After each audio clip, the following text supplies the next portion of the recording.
Look at that sun Lovely, coming beautiful, on up. Beautiful. It's just such a beauty and a joy when you are able to, you know, just simple things of nature. Just looking at that sunrise now, you know what I mean? It's the dawning of a new day, new opportunities.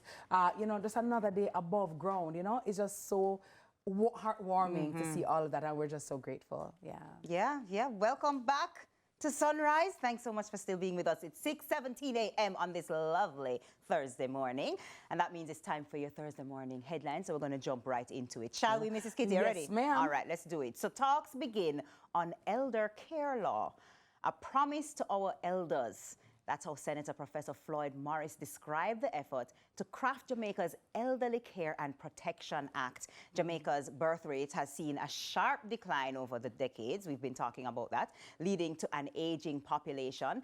And while leaders race to find a solution to the issue, legislators this week commenced landmark talks on an Elderly Care and Protection Act.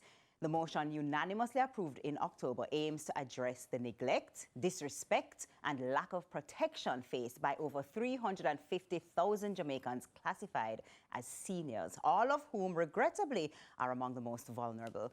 The committee's work is expected to continue into 2025, with members aiming to submit recommendations that will guide the drafting of the Elderly Care and Protection Act. And I remember when I saw this, Mrs. Kitty, you know, what was interesting was the opposition senator was sharing at the time that for weeks he's been looking for his elderly uncle who has dementia. Right. They can't find him, and you know, it was something that even energized him even further to say, you know, so many of our elderly are left, they're lonely, they're depressed, you know, they feel forgotten, even if, you know, and so to have some focus on them, especially now since we have, instead of, I think it was like from 4.1 per child per, you know, per family to now, I think it must be 1.9. So the decline is real. Yes, the figures elude me right now, the exact statistics, right? But I will say this, a lot of times I'm all for, you know, when you hear about the declining birth rate, I say we have to start encouraging families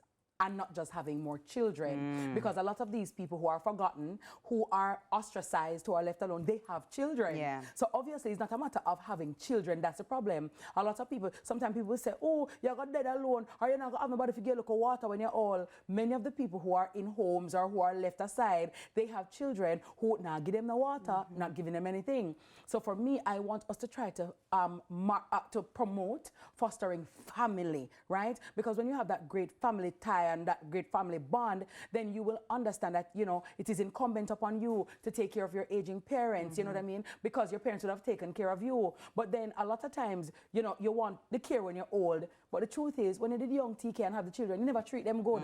You didn't have that bond, that connection. So when you're older, it is very difficult for those same children who are now adults to love you, to want to take care of you. You get what I'm saying? But also, Mrs. Kitty, you know, one of the issues is that, you know, you also have children who say, I want to be able to be in a position to take care of my children, take care of my parents, and so I'm going to seek opportunities elsewhere, which carries them far and wide across the world, which makes being physically there for this your aging family, your aging parents very difficult, because now you're on the other side of the world, working morning, noon, and night to be able to, say, for example, send money or send or get somebody to visit them or whatever. But the truth of the matter is that it's the physical presence, it's being able to share stories with them, for them to feel heard, for them to feel a part of something. That's a huge part of keeping our elderly population feeling engaged. That is so true. But if everybody gone overseas, but if you can't even be there physically, at least you can hire the help to take care of them, so they're not abandoned and they're not by themselves. I don't like to see our elderly, you know, on the road by themselves, you know what I mean? And just sometimes they're hungry, sometimes they don't have anywhere to live. It really pains my heart to see that, right? And I know that there are good parents too who still get the bad end of the stick, because you do all for your children, you love them, you take care of them, you feed them, clothe them, and at the end of the day, they don't do anything for you, or them the member say you are their parent and they ought to take care of you. You know what I mean? So we definitely have to, you know, take care of our vulnerable, because you can tell a society by the way it treats the poor, by the way it treats the vulnerable, our babies and our elderly. So I definitely do agree that we ought to take care of them, because, you know, a lot of our elderly, you know, have vast knowledge and wisdom that they can pass on, right? So we have to respect them, we have to take care of them, and definitely put things in place that will mandate same. And I'm glad, so happy to see that that's what's being done in terms of this legislation and the discussions around that. Yeah, So, because if we're alive in a TK, what we tend to forget is that once you're alive, all of us will get old. if we're lucky. Yeah, that's what I'm saying. If we're alive, If we're lucky. we're all going to age. You know what I Yes, mean? yeah, So some people it's want a to use blessing. age and cause you're all Like, you're all like, once you're alive, we're all going to age. We're all getting there. That's right. Next up, Mayor vows MoBay to be Caribbean's safest city in 2025. While St. James currently holds the dubious title of Jamaica's murder capital with over 100 homicides this year, the mayor of the capital city, Montego Bay, Councillor Richard Vernon, is promising that come 2025, the tourism hub will be the safest city in the entire Caribbean. Speaking at Sunday's St. James Municipal Corporation's annual Christmas tree lighting ceremony in Sam Sharp Square in Montego Bay, Vernon said that despite the current statistics, indications are that things are poised to get significantly better as it relates to crime.